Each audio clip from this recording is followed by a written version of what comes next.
প্ৰিয় বন্ধুসকল, আজি আপোনালোকক মই দেখুৱাবলৈ লৈছোঁ যে মুখ্যমন্ত্ৰীৰ যিটো আত্মনিৰ্ভৰ অসম আঁচনি, যিটো 2 লাখকৈ নিবনুৱা যুৱক যুৱতীসকলক দিয়া হ'ব এককালীন সাহায্যৰ ৰূপে, আৰু সেইটোৰ পিছত তেওঁলোকে বেংক বিভাগৰ পৰা বিভিন্ন ধৰণৰ লোন লৈ নিজকে স্বাৱলম্বন কৰাত সুবিধা হ'ব। সেই আত্মনিৰ্ভৰ অসম আঁচনিটোৰ বিষয়ে আজি কিছু কথা আপোনালোকৰ লগত পাতিবলৈ আগবাঢ়িছোঁ, আৰু কিছুমান ষ্টেপ আছে মই আপোনালোকক দেখাই যাম।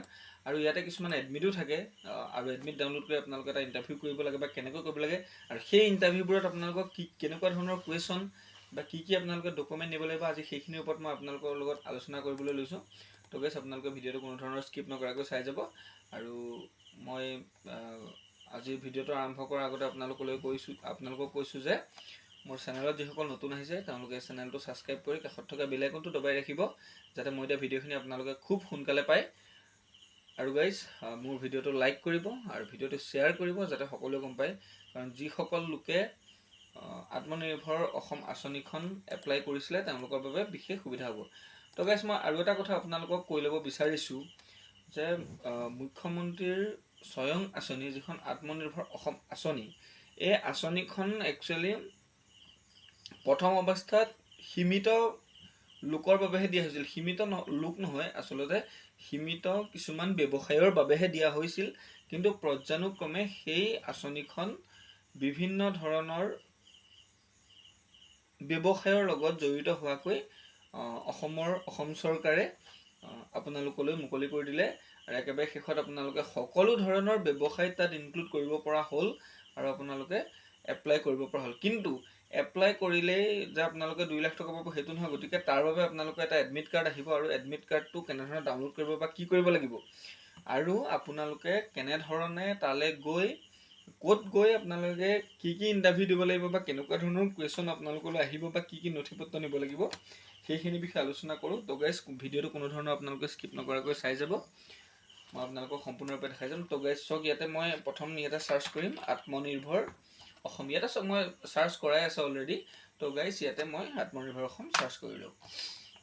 তো গাইজ, চাৰ্চ কৰাৰ পিছত যিটো প্ৰথম অপশ্যন আছে ন, চিফ মিনিষ্টাৰ আত্মনিৰ্ভৰ অসম অভিযান আছাম ষ্টেট পৰ্টেল, এই যিটো অপশ্যন আছে ইয়াতে আমি ক্লিক কৰি ল'ম। ক্লিক কৰাৰ পিছত এনেকুৱা ধৰণে এটা পেজ খোল খাব। তো আপোনালোকে নিশ্চয়, আৰু পেজটো আপোনালোকৰ খুবেই চিনাকি, কাৰণ এই পেজটোত আপোনালোকে লগ ইন কৰিছে, ৰেজিষ্ট্ৰেশ্যন কৰিছে, আৰু ইয়াতে এপ্লাই কৰিছে, আৰু প্ৰজেক্ট টেমপ্লেট বনাইছে, আৰু এতিয়াও আপোনালোকৰ প্ৰজেক্ট টেমপ্লেটৰ কাৰণে বিভিন্ন ধৰণৰ অপশ্যন ইয়াতে ৰাখি থৈছে। তো গাইজ, ইয়াতে আপোনালোকে চাব যে প্ৰথম আমি কি কৰিম, এই যিটো চিফ মিনিষ্টাৰ আত্মনিৰ্ভৰ অসম, এই ৱেবছাইটটোলৈ গৈ ইয়াৰ পিছতে আমি কি কৰিম, ইয়াত এটা অপশ্যন আছে, দেখিছেনে? প্ৰথমটো আছে হোম, তাৰপিছত আছে এবাউট, তাৰপিছত আছে কণ্টেক্ট, তাৰপিছত আছে অফিচ লগ ইন, তাৰপিছত প্ৰজেক্ট টেমপ্লেট, তাৰপিছত ডেছবৰ্ড। তাৰপিছতে আমি ইয়াতে দুটা অপশ্যন দেখা পাইছোঁ। কি ওপৰত চাওক, এটা হৈছে লগ ইন, আৰু এইখিনিতে আছে ভাষাটো দিছে। আপোনালোকে যদি ইংৰাজী ভাল পায় ইংৰাজীত ল'ব, নহ'লে অসমীয়া হ'লে অসমীয়াত চেক কৰিব পাৰিব। তাৰপিছতে দি আছে ৰিক্ৰুইটমেণ্ট। আপোনালোকৰ ৰিক্ৰুইটমেণ্টটো কেতিয়া আৰু কেনেধৰণৰ হ'ব, এই ৰিক্ৰুইটমেণ্টটো মতে আপোনালোকে সকলোখিনি গম পাব। আৰু লগ ইন বটনটোত ক্লিক কৰি আপোনালোকৰ নিজৰ এডমিট কাৰ্ডটো চেক কৰিব পাৰে। তো গাইজ, মই এই যিটো লগ ইন বটন আছে, এই লগ ইন বটনটোত মই ক্লিক কৰিছোঁ। তো ক্লিক কৰাৰ পিছত চাওক, ইয়াত দেখিছেনে ইউজাৰ লগ ইন দিছে, আৰু ৰেজিষ্টাৰ্ড মোবাইল নাম্বাৰ। তো আপোনালোকে ইয়াত এপ্লাই কৰোঁতে যিটো আপোনালোকৰ ৰেজিষ্টাৰ্ড মোবাইল দিছিলে, এইটো আধাৰ লিংক বা আপোনাৰ পাছবুক লিংক বা আধাৰ লিংক বা এক্সচেঞ্জ কাৰ্ড লিংক বুলি কোনো ধৰণৰ কথা নাই। যিটো আপুনি চিফ মিনিষ্টাৰ আত্মনিৰ্ভৰ অসম অভিযান এই পৰ্টেলটোত অনলাইন কৰোঁতে যিটো মোবাইল নাম্বাৰ দিছিলে, সেই মোবাইল নাম্বাৰটো আপোনালোকে ইয়াতে ফিল কৰিব লাগিব। তো গাইজ, মই আপোনালোকক ফিল কৰি দেখাই দিছোঁ। তো ইয়াতে চাওক, এইটো নাম্বাৰ অলৰেডি আহি আছে। তাৰপিছত ইয়াতে চাওক, চুজ ইয়ৰ লগ ইন। তো আপোনালোকক চুজ কৰিব দিছে। দুটা ইয়াত অপশ্যন আছে। প্ৰথমটো হৈছে লগ ইন উইথ পাছৱৰ্ড। যদি আপোনাৰ পাছৱৰ্ডটো মনত আছে বা লিখা আছে, তো আপোনাৰ পাছৱৰ্ড দি আপুনি কৰিব পাৰে, নহ'লে বা আপুনি মোবাইল অ' টি পি দি কৰিব পাৰে। মোবাইল অ' টি পি দি কৰিলে এই কেপচা কোডটো আপুনি ইয়াতে ফিল কৰি ল'ব লাগিব। তাৰপিছত চেণ্ড অ' টি পিত ক্লিক কৰিব। এই যিটো নাম্বাৰ, এই নাম্বাৰটোত আপোনালোকৰ অ' টি পি যাব, আৰু অ' টি পিটো ইয়াতে ফিল কৰি আপোনালোকে কৰিব লাগিব।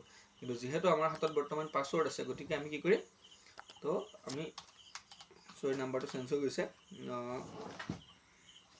তো আমি মোবাইল নাম্বাৰ আৰু আমি পাছৱৰ্ডৰ সহায়ত আমাৰ আজি লগইনটো কৰিম তো ইয়াতে আমি কি কৰিম পাছৱৰ্ডত লগইন উইথ পাছৱৰ্ড কৰিম আৰু লগইন উইথ পাছৱৰ্ড কি ইয়াতে মই পাছৱৰ্ডটো টাইপ কৰিম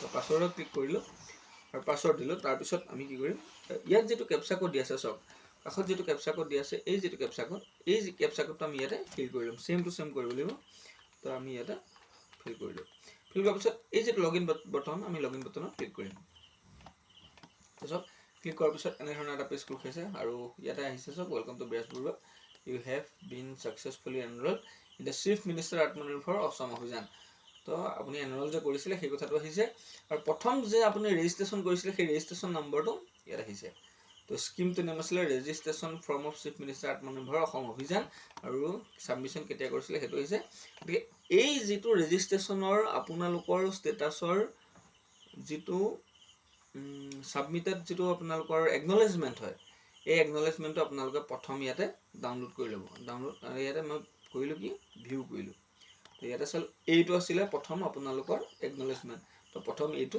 ৰাখি ল'ব দ্বিতীয়তে কি কৰিব এইটো প্ৰথম ৰেজিষ্ট্ৰেচন আছিলে তাৰ পিছত কি হ'ল আপোনালোকে এপ্লাই কৰিলে তো application for the chief minister Atmanirbhar Asom অভিযান তো আপোনালোকে যেটো এপ্লাই কৰিলে আত্মনিৰ্ভৰ অসমৰ বাবে আৰু তাৰ তলত দিছে submission of application for chief minister Atmanirbhar Asom অভিযান এটো আসলতে যেতিয়া ক্লোজ হৈ গৈছিলে তেতিয়া হৈছিলে তাৰ পিছত প্ৰথমটো দিছে যে কি চিফ মিনিষ্টাৰ আত্মনিৰ্ভৰ অসম অভিযান ইয়াত দিয়া আছে এই ৰেজিষ্ট্ৰেচন নাম্বাৰটো আছিলে এটো এটা ৰেজিষ্ট্ৰেচন নাম্বাৰ আৰু এটো হৈছে এপ্লিকেশন ৰেফাৰেন্স তো আপুনি যে প্ৰজেক্ট টেমপ্লেটটো বনাই যিখন এপ্লিকেশন কৰিলে সেই এপ্লিকেশন নাম্বাৰ হৈছে এটো আৰু ইয়াতে কি হৈছে স্কিম নামটো দিয়া আছে একেটাই application from for chief minister Atmanirbhar Asom অভিযান আৰু কোনটো ডেটত কৈছিলে আৰু ইয়াত কি কৈছে ষ্টেটাসটো সাবমিটেড আৰু ইয়াতে কি আপোনালোকে এই পেজটো যেটো হয় ইয়াৰ যেটো আপোনালোকৰ প্ৰিন্ট ৰিসিভ হয় একনলেজমেন্ট সেইটো আপোনালোকে ইয়াতে এইটো হয় এটা এইটো 2 নম্বৰটো এইটো আপোনালোকে কিহত দিছিলে বা কেনে ধৰণে দিছিলে ইয়াতে সব সেক্টৰটো কি আছিল সাব সেক্টৰ কি আছিল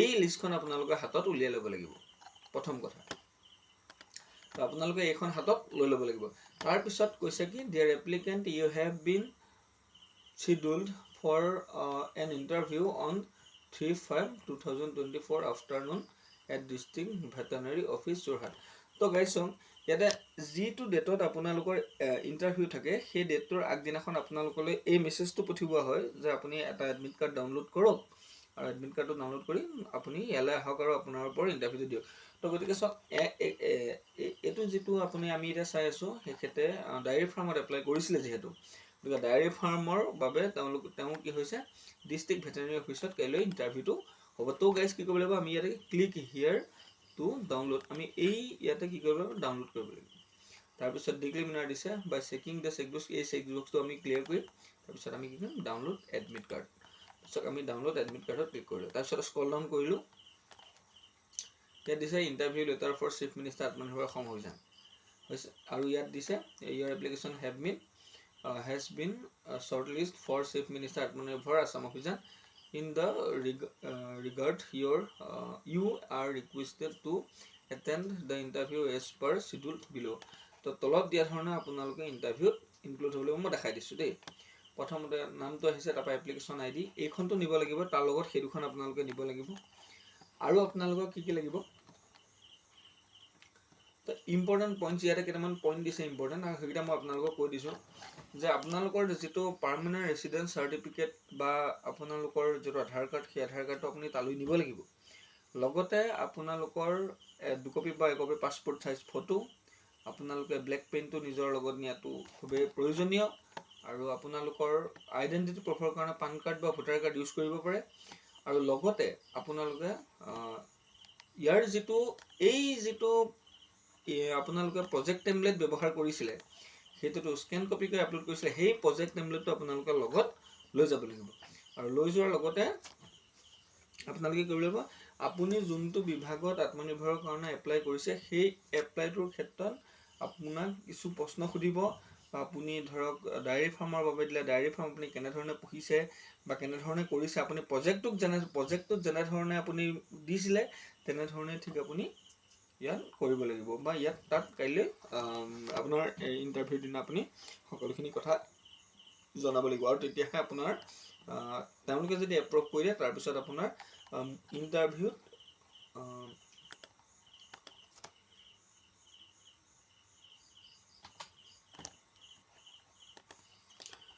ইণ্টাৰভিউত আপোনাৰ মুখ্যমন্ত্ৰীৰ সেই 2 লাখ টকাটো আপোনালোকে লাভ কৰিব। তো গাইজ আজিলৈ ভিডিঅ'টো ইমানেই আছিলে। তো আপোনালোকৰ সকলোকে শুভেচ্ছা থাকিলে যে আপোনালোকে আত্মনিৰ্ভৰ অসমৰ এজন হিতাধিকাৰী হওক বা আগলৈ